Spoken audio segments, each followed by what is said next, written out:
বন্ধুরা, আবারও একটি নতুন দিনের সাথে নতুন একটি ব্লগের সাথে আজকের দিনটা শুরু করলাম। আজকে হলো সোমবার, এখন বাজে ঘড়ির কাঁটায় ঠিক সকাল 5:30। ঘুমের থেকে উঠে সংসারে কাজকর্মে হাত দিয়ে দিয়েছি। ওদিক দিয়ে কালকেকার রাতের বাসি বাসনপত্রগুলো বাইরে বার করে দিলাম। আর এই দেখো, এদিক দিয়ে আমার ছোট্ট টিনের ভাঙাচোরা রান্নাঘরটাও কিন্তু ঝাঁট দিয়ে পরিষ্কার করে নিলাম। আর এই যে এদিক দিয়ে দুয়ার ঘরে একটু মারুলি দিয়ে দিচ্ছি।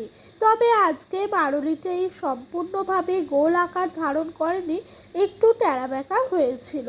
প্রত্যেক দিন দেখবে সমস্ত কাজ যেমনি সময়ের মধ্যে হয় না, তেমনি এই মারুলি জল এইটা ওটা কাজও দেখবে একভাবে ঠিকঠাক হয় না। যাই হোক, তোমাদের সঙ্গে গল্প করতে করতে এদিক দিয়ে কিন্তু আবার আজকের মোটামুটি করে এই ল্যাপা পোছাটা হলো। আর এই দেখো, এদিক দিয়ে চলে এসেছি উঠানটাকে ঝাঁট দিতে। উঠান বলতে এটি হলো আমাদের বাড়ির রাস্তা, মানে মেন রাস্তায় বাড়ি ঢোকার আর কি। তো যাই হোক, এদিক দিয়ে আমি কিন্তু চলে এসেছি এদিকটা ভালো করে ঝাঁট দিয়ে দিতে। আর ওই দিকটায় এখনও অবধি ছাদ দেওয়া হয়নি, এদিকে রাস্তাটা আগে ছাদ দেবো, তারপরে বাড়ির সামনেটা দেব। ডোডো ঘুমের থেকে উঠে পড়েছে, উঠে ওর বাবার সাথে একটু শুয়ে আছে, মানে ঘুম থেকে উঠেছে, তবে ঘুমটা এখনও অবধি ঠিকঠাকভাবে হয়নি, তাই ঘুমের এনার্জিটা আরেকটু পুষিয়ে নিচ্ছে। যাই হোক, তোমাদের সঙ্গে গল্প করতে করতে আমার এই দিক দিয়ে মোটামুটি করে ঝাঁট দেওয়া হয়ে গেছে। আর জানো তো, এইদিকে নিম গাছটি দেখতে পাচ্ছ আমার পিছনে, ওই নিম গাছটি থেকে প্রচুর পরিমাণে পাতা ঝরে, সেই কারণে এইদিকে রাস্তাটি একটু বেশি যেন পাতাগুলোও লেগে লেগে থাকে, তার সাথে ছাদ দিতে কষ্ট হয়। দেখবে বড় পাতা ছাদ দিতে অত কষ্ট হয় না, তবে গাছের ছোট পাতাগুলোই ঝাঁপ দিয়ে নিতে ভীষণ কষ্ট হয়। তার সাথে হয় যদি বৃষ্টি, আর তো কোনো কথাই নাই। যাই হোক, চলো, কালকেকার রাতের কিছু বাসনপত্র ছিল, সেরকমভাবে খুব একটা বাসনপত্র ছিল না, এই মোটামুটি কয়েকটি ছিল। কালকে রাতে খুব একটা খাবার টাবার ছিল না, তাই ডোডোর বাবাকে বলেছিলাম রাতের বেলা একটু রুমালি রুটি নিয়ে আসতে।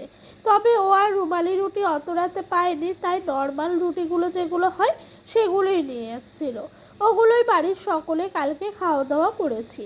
আর জানো তো, ওই পাতলা কাগজের মতো রুটিগুলো দাম নিয়েছিল 4 টাকা করে।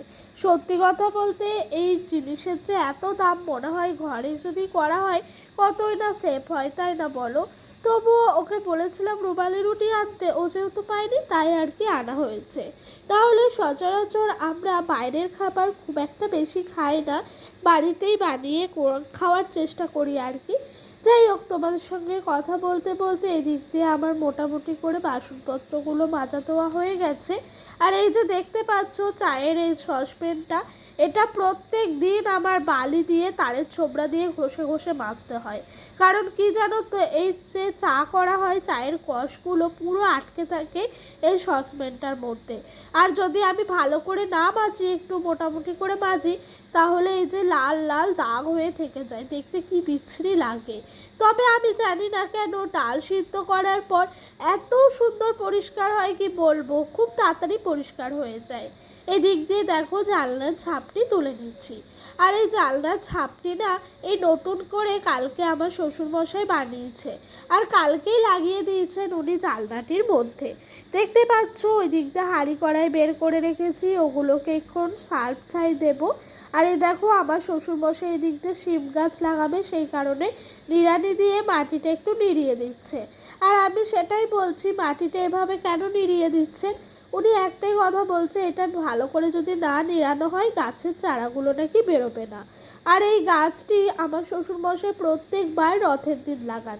রথের দিন অবশ্য গাছ লাগানো খুবই ভালো, শুভ বলা হয়, তো সেই কারণে উনি রথের দিন লাগান। তবে এবার সমস্ত পুজো তিথি শেষের দিকে চলে যাচ্ছে, মানে মাসের শেষে, সেই কারণে উনি বলছে অত শেষে যদি লাগানো হয় গাছগুলো একটুও ভালো হবে না, তাই উনি আজকেই গাছের বীজগুলোকে লাগিয়ে দিচ্ছে।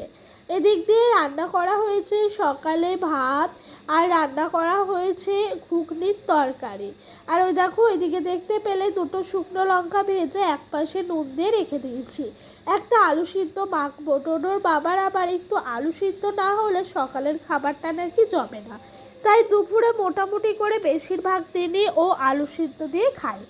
ওই দিক দিয়ে ডোডো স্কুল থেকে আসলো, আর ওকে স্কুল থেকে আনার পরই আমি ভাত খাইয়ে দিয়েছি। তো ভাত টাত খেয়ে এখন খেলা করছে, আর আমি এদিক দিয়ে ভাটিতে মুড়ি তার সাথে একটু ঘুগনি নিয়ে এসেছি খাবো বলে। তো ঘুগনিটি দিয়ে মুড়ি খেতে সত্যি বলতে আমি ভীষণ পছন্দ করি। আমার লুচির থেকেও মনে হয় যে ঘুগনি মুড়ি হলে আর কিছু লাগবে না। তবে আমার বিয়ের আগে আমার দিদি দেখতাম ভাত দিয়ে ঘুগনি দিয়ে খেত। ওর নাকি আবার ভাত দিয়ে ঘুগনি দিয়ে খেতে ভীষণ ভাল লাগে। তবে যার যা খাওয়াটা রুচি, যার যা ভালো লাগে সেটাই সে করে। যাই হোক, তোমাদের সঙ্গে গল্প করতে করতে অনেক কাজ করে নিয়েছি জানো। এই যে প্রচণ্ড গরমের মধ্যে সংসারে রান্না করা, তার সাথে প্রত্যেক দিন একঘেয়েমি কাজকর্ম, যেরকম ধরো হলো উঠান ঝাড় দেওয়া, বাড়িঘর পরিষ্কার করা, এগুলো কিন্তু আমাদের করতেই হয়। যাই হোক, ওদিক দিয়ে আমি মোটামুটি করে খাওয়া দাওয়া শেষ করে সকালের সমস্ত বাসনগুলো মাজলাম। মানে বাসি বাসন তো আগেই মেজে নিয়েছি, সকালের খাওয়ার পর বাসনগুলো মেজে নিলাম। আর এই দেখো, কালকে যে ডোডোর বাবা পেঁপে নিয়ে এসেছিলো, সেই পেঁপের অর্ধেকটা আমি রান্না করেছিলাম আর কিছুটা মতো রেখে দিয়েছিলাম। আজকে ভাবলাম পেঁপে বটি করব। আর আমাদের বাড়িতে এই পেঁপে বটি খেতে সকলে ভীষণ পছন্দ করে। পেঁপে বটিটি আমারও ভীষণ ভাল লাগে, তবে আজকে কেন জানি না একটুও ভাল লাগছিল না। পেঁপেগুলো একদম কুচি কুচি করে কেটে নিতে হবে, তারপরে কিন্তু ফোড়নে দিতে হবে শুকনো লঙ্কা এবং জিরে দিয়ে ভালো করে নাড়াচাড়া করে পরিমাণ মতো জল দিয়ে আবারও নাড়াচাড়া করে নামিয়ে নিলে কিন্তু পেঁপে বটি রান্না একদম কমপ্লিট হয়ে যাবে। তবে আমি বিয়ের আগে বাপের বাড়িতে খেয়েছিলাম পেঁপের ভাজা ছেঁচকি আর কি, কালো জিরে ফোড়ন দিয়ে শুকনো লঙ্কা দিয়ে, ওটাও কিন্তু ভীষণ ভাল লাগে। মানে দুটো ভিন্ন স্বাদে, তবু কিন্তু দুটো স্বাদই ভীষণ টেস্টি হয়। যাই হোক, তোমাদের সঙ্গে গল্প করতে করতে এদিক দিয়ে আমি রান্নার জোগাড়পাতিগুলো করে নিচ্ছি। জানো তো, পাতার জালে রান্না করব, আর পাতার জালে রান্না করতে গেলে একদম তোমার তরকারি পাতি না গুছিয়ে করলে একেবারে রান্না হতেই চায় না।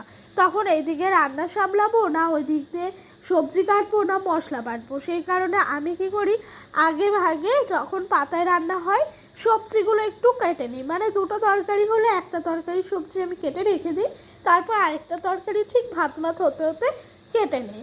তো আজকেও সেম কাজটি করলাম, আগে সবজিগুলো একটা কেটে নিলাম, তারপরে ওই সবজিগুলো কেটে নেবো। মানে ওল আলুর তরকারি করব। ওল আলুর তরকারি করতে গেলে দেখবে বেশি দেরি হয় না সবজি কাটতে। তো যাই হোক, ওদিক দিয়ে আমার ডালটিও রান্না হয়ে গেল, আর আজকে আমরা দিয়ে ডাল করেছি। এদিক দিয়ে কিছুটা মতন ভাত পুরোপুরি আমি ঢেলে রেখে দিচ্ছি এই যে ডেচকিটার মধ্যে। কারণ কি জানো তো, এই যে কালির হাঁড়িটি আছে, এই হাঁড়িটি আমি ঘরে ঢোকাই না, আর প্রত্যেক দিন রান্নার পরে তো কড়াই মাজি, তার সাথে হাঁড়িটাও মেজে নিই। আর এই গামলাটা বা ডেচকিটার মধ্যে ভাতটা রেখে দিলে ভাতটা না ঠান্ডা হয়ে বেশ ঝরঝরে হয়। আর যদি হাঁড়ির মধ্যে রাখা থাকে ভাতটা যেন কেমন হয়ে থাকে। তবে গ্রীষ্মকালে খুবই ভালো কথা, আর শীতকালে কিন্তু একটু ঠান্ডা হয়ে যায় বলে ভাল লাগে না। যাই হোক, এই জায়গাটিতে প্রত্যেক দিন হাঁড়িটি নামানো হয় বলে জায়গাটি একদম খালি হয়ে আছে।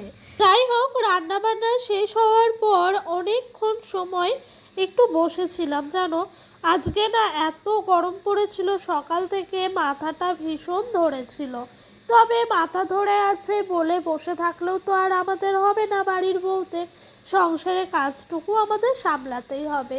কষ্ট মষ্ট করে রান্না বান্না সমস্ত কাজকর্ম করে ডোডোকে খাইয়ে যেই না বিছানায় গেছিলাম, একেবারে ঘুমিয়ে গেছি।